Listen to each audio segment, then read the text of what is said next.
Hello and welcome to this inspiring video featuring the legendary motivational speaker, Rohn.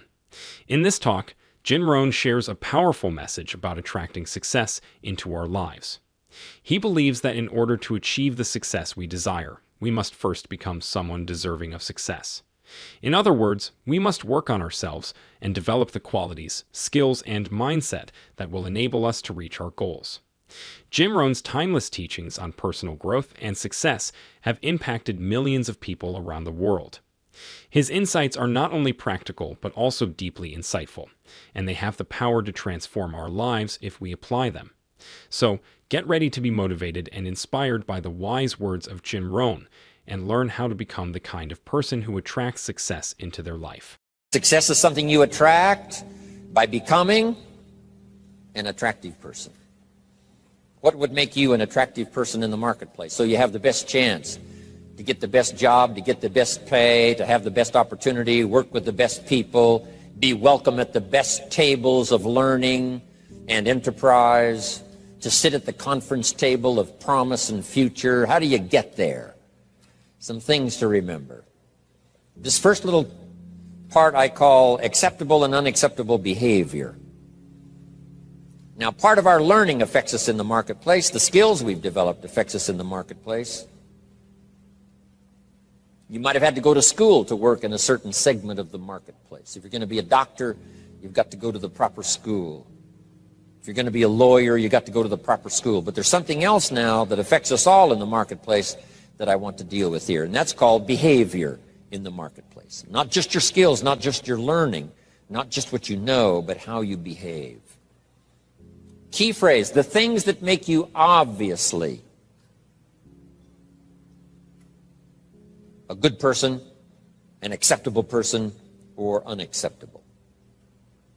First of all of us must study our marketplace as to what might be acceptable or unacceptable. But let's cover some of the obvious, and that'll lead to the rest of the list. I've just got 3 or 4 here to cover, and then you can think about the rest and ponder those. Here's one thing to remember in the marketplace. You must be ultra-conservative in the marketplace. Ultra-conservative in your behavior, because this determines your future. This determines your paycheck. This determines the circles you can get into and the ones you can't get into. I've got some examples here, and you'll see where I'm going. Here's number 1, your language.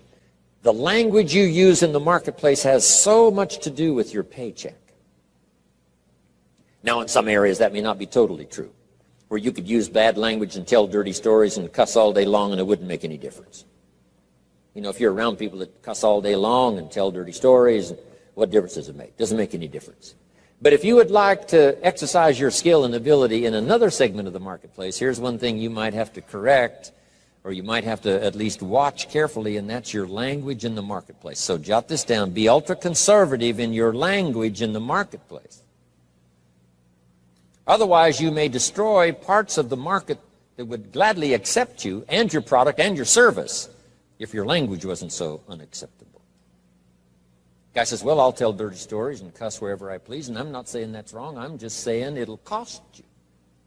In some areas of business in the marketplace, it's going to cost you. Here's a guy that makes $100,000 a year, could make $250,000 easy. The other $150,000 disappears because of his bad language in the marketplace. He's unacceptable in some circles. They won't listen to his story even though he has something good to share. So you see where I'm going here? Language in the marketplace. Here's what's the safest. Save your jokes for the bar or the pub. Don't put them on the marketplace. Or the inner circle, you know, where all the stories and stuff may be acceptable as you trade stories. But in the marketplace, you've got to be ultra-conservative, shift gears if you have a problem, shift gears, especially in the marketplace, and make sure that it isn't costing you a big share of your marketplace unduly. Because there's no use suffering an extra $100,000, $200,000 a year income simply because you're careless with your language in the marketplace. So of all the places not to be careless, it's in the marketplace concerning your language. So do you see where I'm going here? Next is habits. You just got to be careful of those. Smoking. Guy walks into an office and says, where's your ashtrays? How come you don't have any ashtrays? Well, ashtrays probably mean what? No ashtrays mean. Right? They don't smoke here. Oh, yeah, I forgot. So what I'm saying now, I'm not saying right or wrong to smoke. I'm just saying be careful in the marketplace that you aren't disturbing and wiping out and closing the door on a market you could enjoy simply because you're a bit careless about your habits. Habits. Now, I don't smoke, so I don't have this challenge for me, except a fine cigar after a unique meal. Some places around the world still know how to prepare a gentleman's cigar. It's kind of an interesting experience, mostly for show. As long as you know which end to dip in the brandy, right? But you see where I'm going here now on habits. Habits. Zig Ziglar talked about the man who was late. I'm telling you, there's some circles, if you're late, you're not welcome anymore. You say, well, I've been late all my life. You know, if people don't like that, that's too bad. I'm saying that's okay. You can have that attitude if you want to, but what if it cost you $100,000 a year? Wouldn't you reconsider? That's too much to pay for the luxury of some habit that you could easily correct and maybe enjoy the benefits of a marketplace that's been closed up until now. This is all I'm saying. Take a look at your habits. Take a look at your language. Here's another one. Your dress. Now, sometimes dress changes regionally. In San Francisco on a business day, they wouldn't expect you to look like West Palm Beach.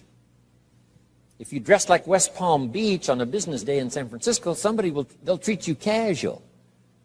Right? Not appropriate dress. So part of this is company, part of it is region, part of it is locality, part of it is community. What's acceptable in the marketplace on a conservative basis? What would be acceptable to everyone in San Francisco? To be dressed conservatively.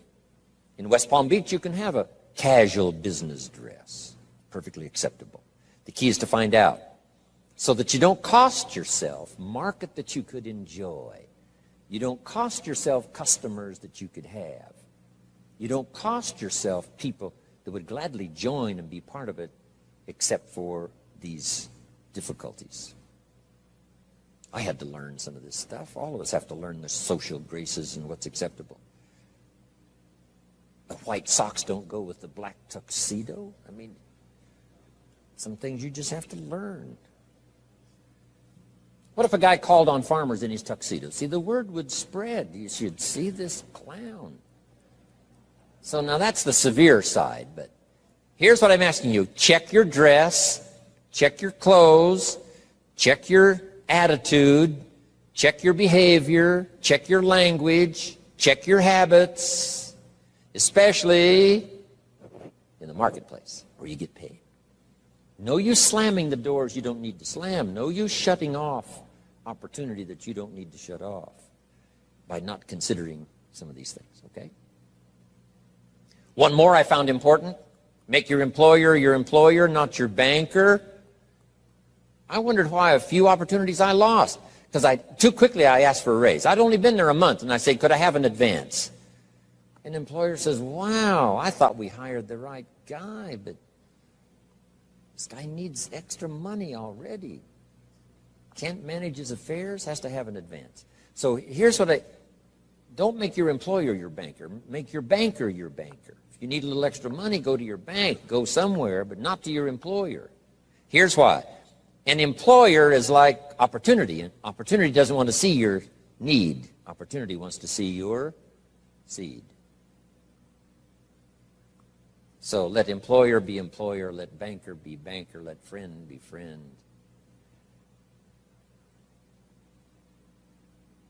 I found it was a bit unwise to make a friend a banker or a relative a banker. Do you know why you go to a minister to discuss certain things? So that he won't disclose it to the marketplace. And you go to your doctor to disclose it so he won't disclose how weak and sickly you might be. So you don't bring your sickness to the marketplace and talk about it. You talk that over with your doctor. Talk over your maladies and your problems to your doctor. So jot this down. It's called show your seed and hide your need. In the marketplace, especially. Show your seeds, show your willingness, show your desire, show your hard work, show your work ethic, show your arrive early, stay late attitude. Show that, but not your need. The marketplace is not interested in your need. Next is code of conduct.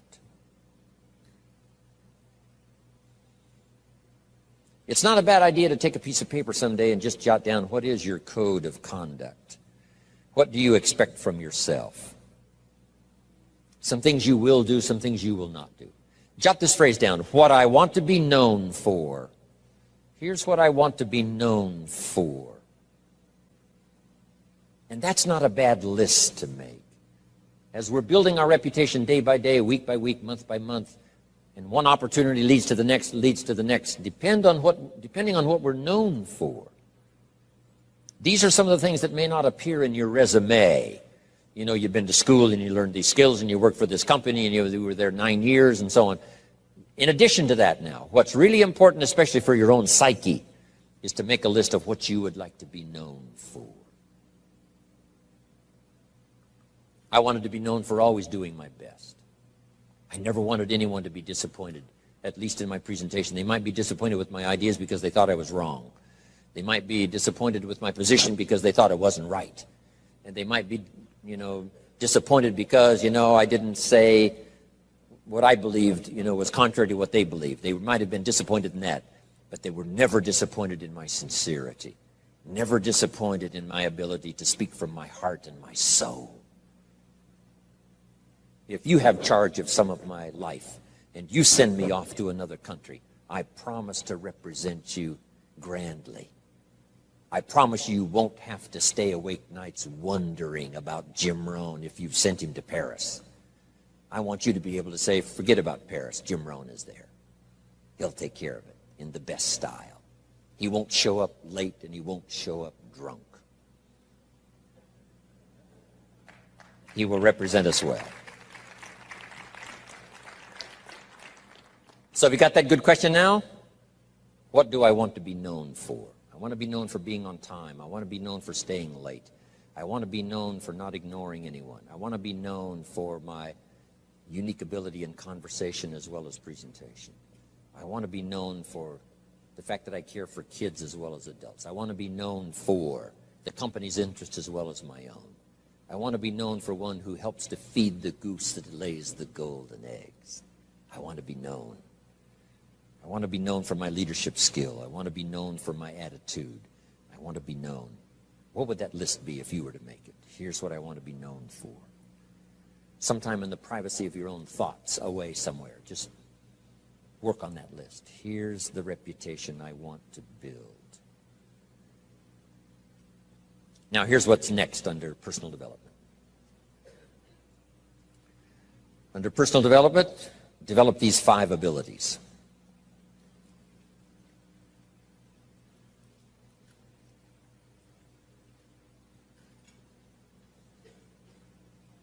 First of all is the ability to absorb. One of the big challenges for being here now, especially for 3 full days, some of you, it's going to be a challenge to try to get it all. But I'm asking you to do that. In another seminar I do, here's a little phrase I have. For the future, pay attention. See if you can't get everything. Every word possible, every idea possible. It's easy to let your mind wander, right, and not really concentrate and dig in and make these days extraordinarily valuable for you. Absorb the atmosphere. Absorb the drama of the occasion. Absorb the spirit of the occasion. Absorb the reasons for coming here and then the reasons for going back home and making a difference. Absorb the variety of voices you're going to hear this weekend. And absorb the provocative ideas as well as the ones that you agree with. Absorb all of that. Take it all in. By listening intently, taking good notes, talking with each other. Here's one more. Absorb the drama of each other. you're going to have a chance to meet some excellent people here. Okay? Losers don't pay this kind of money to come to seminars. The reason why the price tag is substantial is because when you get here, you'll have an excellent chance of meeting some pretty good folks. Even if they borrowed the money to get here. At least they knew how to do that. Whatever it takes. So don't go away without meeting some people. Here's the next part. Listen to the testimonials. You may pick up some ideas from someone's testimonial that'll be just as valuable as what I share from this podium. And sometimes a word spoken in private from someone's unique testimonial is so powerful. It's just as powerful as all the words given by the presenter. So take that all home. Key, absorb the chance for a new beginning. I don't know where you are at the moment. This is sort of mid-year. First 6 months, getting ready now for the last 6 months. And as you pause mid-year to contemplate the past and think about the future, as you ponder for a while ideas that you've already heard, anticipating that you're going to hear some more, how could that create for you a new beginning? There's so many ways to create a new beginning if you just think about it. Or think about the automatic ways of creating a new beginning. Here's a pretty good list. At the beginning of the day, this is a brand new day. I love to get up early now. I used to stay up so late. I got up late. I used to say if the good Lord wanted you to see the sunrise, he'd have made it later in the morning. But now I don't do that anymore. I try to get to bed as early as I can. Sometimes it's not easy, especially when you travel and with jet lag and all the rest, around the world. But I try to get up now early in the morning. Unique thing about early in the morning, you haven't messed up the day yet. I mean, it's just there. It's ready, fresh. It's like being born again. A new day is like being born again. A chance for a new day, a new life. You've never lived this day before. Only in your mind developing plans, but you've never actually walked into this day before. Now you have a chance to watch the sun come up and then stride into this new day. Call yourself a new person, whatever that little trick you have to learn. This is a new day for me. This is a new life for me. Next, at the beginning of the week, that seventh day, I think, has more than one purpose, the seventh day. So just make the note. How to best use the seventh day. It says what? 6 days of labor, working miracles, turning thoughts and faith into reality. Then after 6 days of miracle working, turning ideas into reality, now it says, take the seventh day. And yes, the seventh day could be for spirituality. Yes, the seventh day is to contemplate God. Yes, the seventh day could be called for worship. Yes, the seventh day is to take some time off. Yes, the seventh day is to be with your family. Yes, the seventh day is change of pace. But here's a good idea for the seventh day. To go back over the last 6 and get ready for the next 6. You just pause that seventh day. Because I have another little piece on that in this list of 5. And maybe now mid-year, having come here for this weekend, mid-year, you can think of ways to gather up what's happened to you since the first of the year till now. The drama, the disappointments, the highs and the lows and the mixture and the stock market and whatever's happened to you, these 6 months, and say, I'm going to go home and create a new beginning. I'm not going to be the same again after this weekend. You can conclude that, and I promise you, the days can be so extraordinary, you won't be able to believe it. So absorb everything. Take it all in. Don't miss anything. The sound, the music, the sights, the atmosphere. My friend Bill Bailey has this extraordinary gift. He doesn't miss anything. Better for him to go to Acapulco, come back and tell you about it, than it is to go yourself. And the reason is, if he goes, he won't miss anything.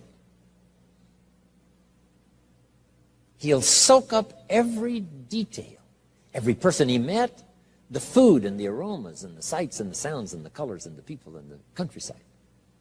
Then he has the gift of language. When he comes back home, he can tell it to you. When he talks, you can feel the water lapping on your feet. You can smell the aroma of the food. You can see the colors and the people. 2 gifts: to get it. Second gift, to share it.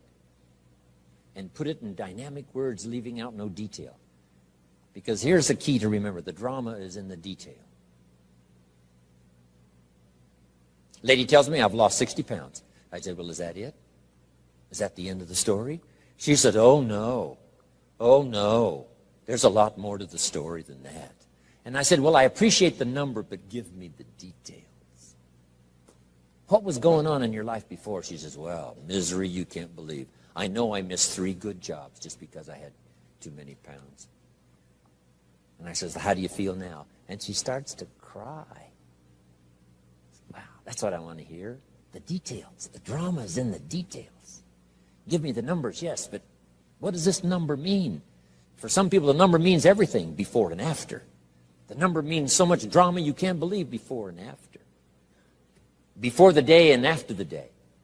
Give me the details. Absorb, take it in, don't miss anything.